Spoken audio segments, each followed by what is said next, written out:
Right, hello guys, welcome back to another video. Today we are talking about Forbearance, the second of the Into the Light weapons released in week 3. Now, typically I would have multiple roles to play with, but today we just have one. We have one for the new Forbearance, and of course we have the old one that we're going to compare it to later. So what is this role? It is of course Demo Chain Reaction. Now, why is it this role in particular? Well, if we take a look at the perk pools of OG and new Forbearance, we can see that they are actually mostly the same, except with the new Forbearance, you get a couple new perks in the left column, such as Disruption Break, but notably you also get Demolitionist, which wasn't previously on the weapon. And the right column is mostly the same. Again, we get Chain Reaction there. Desperate Measures is also thrown on there, but you wouldn't want to be using it for Desperate Measures, especially when Chain Reaction exists. So why Demolitionist? Well, you guys know what Demo does. It gives you around 10% grenade energy per kill and 11% when enhanced. And of course, these weapons are all going to be enhanced when the final shape comes out, so you can look forward to that. Particularly with the Into the Light weapons, you also have the Indomitability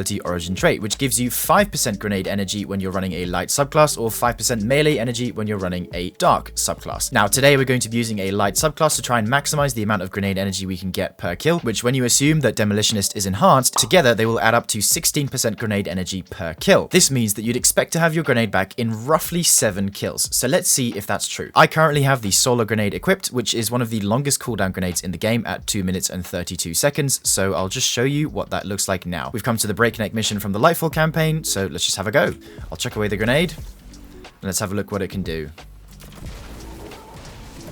Almost a full grenade back.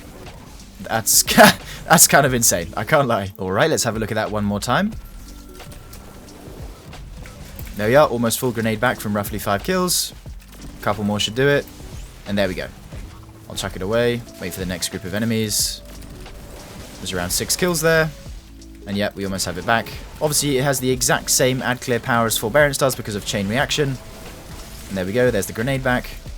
So you can keep just chaining it as long as you're getting kills. So the thing is, why would you use old Forbearance if new Forbearance does the exact same thing as well as giving you grenade energy? Well, the difference lies in the Origin Trait. Old Forbearance gets Souldrinker, which is a very, very potent Origin Trait, especially with the amount of kills you're getting with Forbearance. It's going to heal you basically up to full as long as you get around 5 to 6 kills in a single wave. If you're low, it'll put you straight back up to full. And actually, the content that I'm in now, which is a Legend campaign, this is the place where it'd be more relevant to use the old Forbearance because of the increased damage that comes from the adds in this activity. So let's just show you what old Forbearance performs like, just to get a better idea. I'll kind of weaken myself a little, so I'll shoot myself a couple times, and then I'll fire one wave into the group, and there we go. We got half our health back instantly.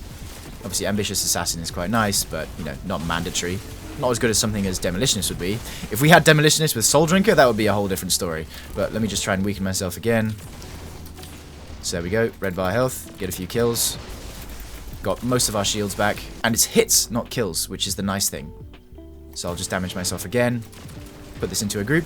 There we are, tons of health back. Now, obviously, if your movement is good, and you're killing ads rather quickly, you won't be getting low. You know, I was making myself low on purpose, so you can make the new Forbearance work. So it's kind of up to you. Me personally though, I think I'm going to be sticking to new Forbearance because it's just nice to have the extra grenade energy on top of whatever build you're using. So, you know, it could be anything. It doesn't matter how long the cooldown of your grenade is, you're still going to be getting that same 10% or 11 when enhanced grenade energy on every kill, plus the 5% from the Origin Trait as well. The only place where I'd see myself using old Forbearance is something like a GM, for example, something like Grandmaster Corrupted, for example. So, you know, places where you would be taking lots of damage, and there are also squishy adds that can be killed with a Wave Frame that also manages to heal you at the same time. At the end of the day, for at-light content, both of these are going to perform exactly the same. So why not go for the new one, which also happens to give you more grenade energy when the previous one cannot? Lastly, if you wanted to go super crazy on the ability regen, it does also get Wellspring in the right column, so you could have the combo of Demolitionist and Wellspring, which gives you even more ability energy per kill, but on its own, Wellspring isn't an amazing perk, especially if you have most of your abilities depleted. The amount of ability energy you get if you have all of them depleted is only around 2 to 3%, so it wouldn't be that much of a significant increase compared to having something like Chain Reaction, which will just increase your overall add clear potency through the roof. Also, just for those curious, this shader is Carbon Blood for any of you that want to get the look similar to mine. But yeah, that's going to be all for today's video, guys. I thought I'd just let you know how good new Forbearance is, so yeah. Thanks for watching, and I'll see you in the next one. If you made it this far, thank you so much. Your support means the world. And if you're really into the content I create, consider consider becoming a member of the channel, which not only lets you support me in the best way possible, it also nets you a whole host of awesome perks along with it. A massive shout out to these members up on screen, and I'll see you in the next one. Bye for now, dear viewer.